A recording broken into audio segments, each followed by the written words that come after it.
এই কৃষ্ণ। তো এখন মা আমার জন্য হবিষ্যান্ন বানাচ্ছে। আর মা আজকে আবার বৃহস্পতিবার করেছে, মা ভাত খাবে না।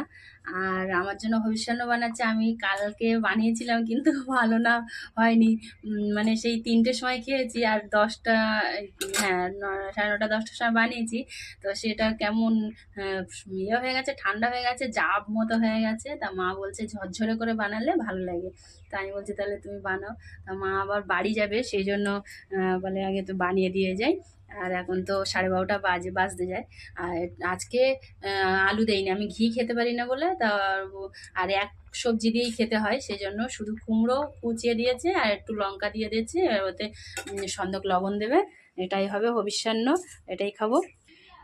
তো এই পঞ্চবিশ্ব ব্রতে এই কদিন এখন হবিষ্যান্ন খাবো, কালকের দিনটা খেলেই হবে আগামীকাল। তো রাধে রাধে সবাইকে। আর সবাই অবশ্যই অবশ্যই করে সন্ধ্যাবেলা দীপদান